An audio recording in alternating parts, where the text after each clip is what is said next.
ici à La Renaudie, dans ce projet de salle des fêtes. La Renaudie, c'est une petite commune de montagne, en Livre-de-Forez, dans un territoire fortement boisé, à plus de 900 mètres d'altitude, dans un petit bourg qui compte à peu près autant d'habitants que ses villages et ses hameaux.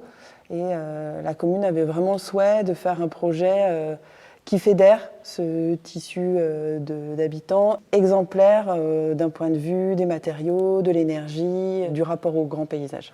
Il fallait que le bâtiment s'impose discrètement comme bâtiment public, mais en même temps qu'il s'intègre avec son échelle domestique dans le bourg. Le bâtiment a été défini par les contraintes et par l'atout du site, donc de cette parcelle tout en longueur qui se déploie, coincée entre le rocher et la route départementale. Le mur de soutènement de la route se déploie en façade et il est constitué en pierre de réemploi de l'ancien bâtiment démoli, ce qui contribue à l'intégration du bâtiment dans le site.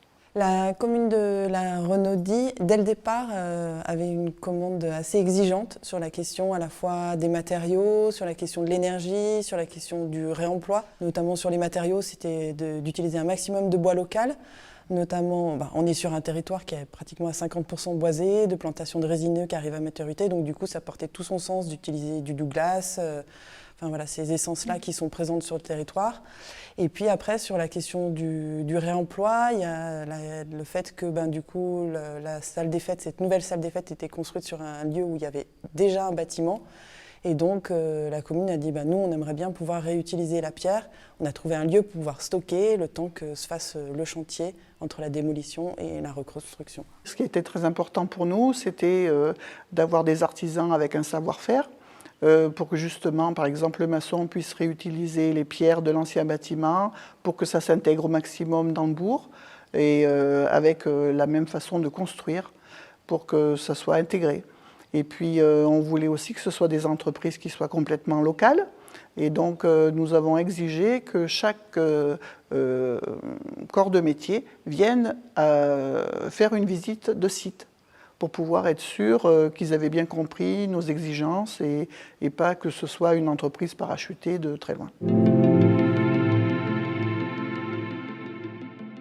À cause des contraintes techniques du site, le bâtiment est construit en béton avec un parement pierre côté route et la charpente est en bois. Pour être sûr d'avoir un approvisionnement en bois local, lors de l'appel d'offres, on a décidé de demander aux charpentiers de s'associer avec un scieur pour pouvoir maîtriser la provenance du bois. Le chauffage aussi se fait au bois, bois bûche pour être précis, comme il y en a beaucoup sur la commune. Ce n'est pas quelque chose de très courant. Pour que cela marche bien, nous avons mis aussi en place un système de double flux qui contribue à aider le chauffage pour maintenir le bâtiment en gel. Le bâtiment est très bien isolé.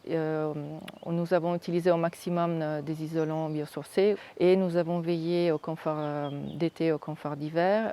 Comme le bâtiment est beaucoup vitré sur le paysage, nous avons mis en place des brise-soleil orientables pour le confort d'été et en même temps, les apports solaires des grandes baies côté sud sont très intéressants pour les apports solaires d'hiver.